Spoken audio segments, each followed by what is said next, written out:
Oh, lu pikir mendingan untuk DP rumah karena lu miskin.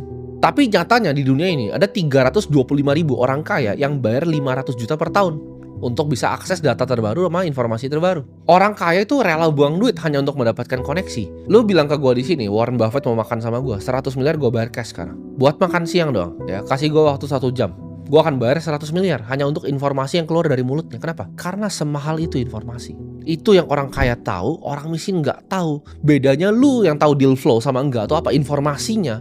Lu tidak diajak ke informasi-informasi tertentu. Lu belum tahu aja orang-orang kaya itu kita sangat edik sama informasi. Kita kayak pecandu informasi, ya. Gue ketika ngelihat sesuatu, ini gue pernah ngelihat waktu itu Macro Report tahun 2018. Ini siapa yang punya? Oh, ini dulu pernah jadi managing partner di GLG Group, hedge fund dengan 36 billion dollar. Dia jual kelas gitu kan. Ada kelas. Ini orang udah running fund 36 billion dollar. Dia jual kelas 7.000 dolar ya, gue beli gitu. Walaupun 99% gue udah tahu, tapi ada 1% yang gue belum tahu. Di situ gue belajar. Orang akan bilang, gila lu beli kelas 100 juta, lu kena tipu.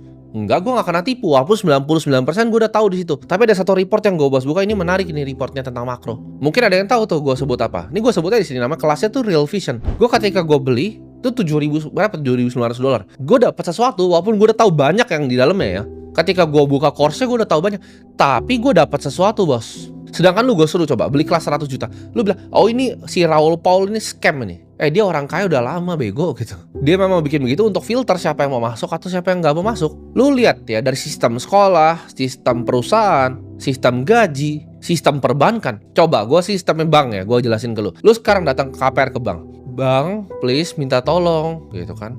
Saya mau KPR rumah. Lu harus ngemis ke bank. Sedangkan kalau gue nggak pernah ke bank, orang bank yang selalu datang kantor gue nganterin apalah segala macam. Mereka yang minta gue, Pak, please mau nggak ambil utang 100 miliar sama kita? Coba, kenapa lu ngemis buat ngutang rumah ke dia, tapi bank itu yang ngemis ke gue untuk minta utang? Coba lu pikir pakai otak. Itu didesain sedemikian rupa sistemnya supaya yang duit itu terkonsentrasi di atas, sedangkan yang di bawah ini cuma makan serpian roti. Karena kenapa? Orang kaya itu punya akses ke informasi yang lu tidak pernah punya. Ketika gue pernah dengar teman gue, dia lagi KPR, dia nggak bisa bayar. Lu nggak tahu bahwa hutang itu bisa direstrukturisasi, lu bisa datang ke bank untuk ngomong. Tapi lu nggak punya otaknya, nggak punya informasi dan nggak tahu pengetahuannya. Jadi semua itu cuma skill issue. Itu semua cuma ada di otak lu doang. Pola pikir lu doang yang kayak orang miskin. Contoh ya, gue bilang Bitcoin akan apresiasi 20-30% per tahun. Lu semua yang nonton borong Bitcoin gue, kalau ngikutin, bulan by bulan udah untung semua. Tapi masih ada orang yang portonya belum bertumbuh. Kenapa? Karena ketika dia turun 30%, dia jual, dia pikir dia lebih pintar dari gue. Gue beli 50 Bitcoin, gue taruh di Instagram story, harga 16.000. Orang ketawain gue. Mereka jualan di situ.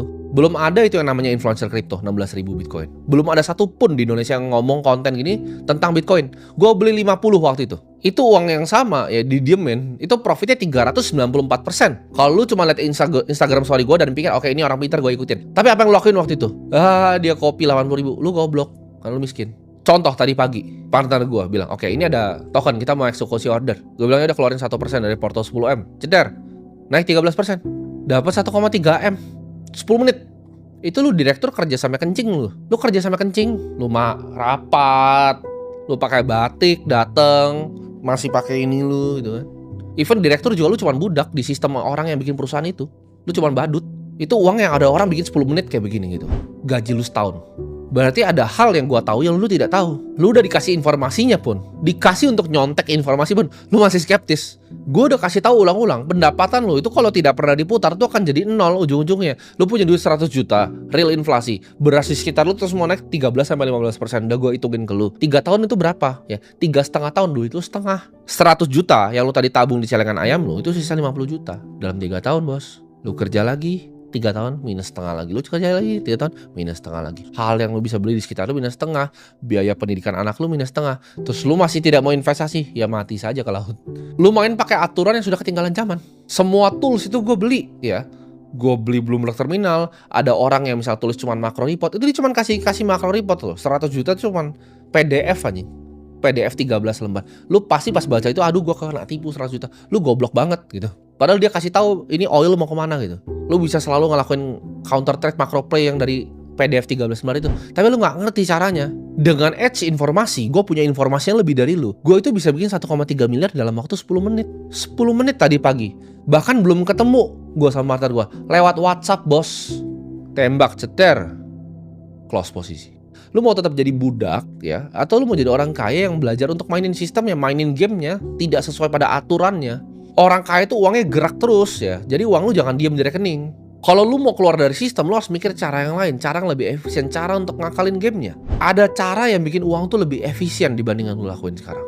Oke, ini gue kasih contoh paling sederhana deh, yang paling sering beredar gitu kan, yang paling sering beredar gitu. Orang miskin tuh karena dia sangat takut resiko, mereka punya kepercayaan goblok tadi dengan sekolah, kuliah, kerja, nabung jadi miskin ya. Mereka kan udah diajarin gini kan dari kecil. Jadi ketika ada sesuatu yang ngasih hal yang baru, mereka langsung tolak dengan semua kepercayaannya. Contoh, trading kripto itu judi. Berapa kali lu pernah dengar itu? Trading kripto itu judi. Trading options misalnya, options market itu adalah judi. Kenapa? Karena kalian taunya yang benar-benar judi, yang zaman dulu afiliator goblok itu mainin binary option.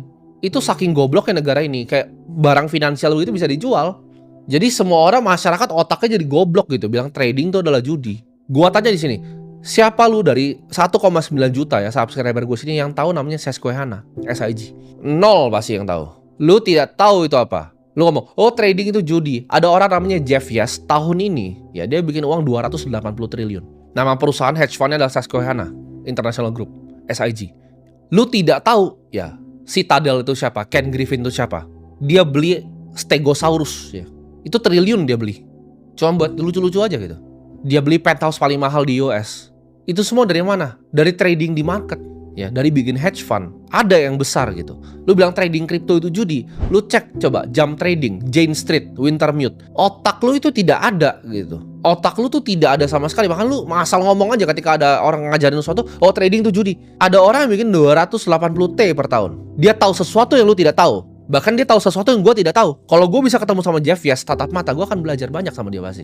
Oh begini caranya bikin strategi market neutral yang lebih efisien untuk options market itu seperti ini. Dia mungkin sekolahin gue gimana caranya quant trading yang paling efisien, gimana caranya melakukan statistical arbitrage yang paling efisien. Lu di sini nggak paham bahkan market neutral itu apa, karena lu goblok banget. Makanya lu bingung, makanya rekening lu 30 juta. Gue bikin 1,3 bisa 10 menit. Kalau otak lu tuh kayak kodok, lompat gitu kan. Jeff Yash itu dulunya pemain poker. Dia belajar gimana caranya menang di options market. Orang tuh banyak yang salah kaprah gitu, karena ya media gitu kan. Oh founder startup ini segala macam. Coba founder startup lu suruh beli rumah dong 200 juta kayak Ken Griffin. Nggak mampu bos. Suruh beli rumah 5T nggak bisa. Nggak ada uangnya. Karena mereka cuma valuasi yang ngambang sebelum IPO perusahaan buat mereka buang di retail goblok kayak kalian semua. Grab IPO sadar buang dar selesai. Gamenya begitu terus gitu loh. Kayak kapan kalian mau sadar? Lu dengan otak ikan lu yang kecil itu, lu selalu skeptis dengan semua hal. Oh trading crypto scam. Oh ini scam. Gue udah bilang kripto itu adalah masa depan. Lu masih nggak percaya. Ya wes kan mau gimana gitu. Lu suka bilang seperti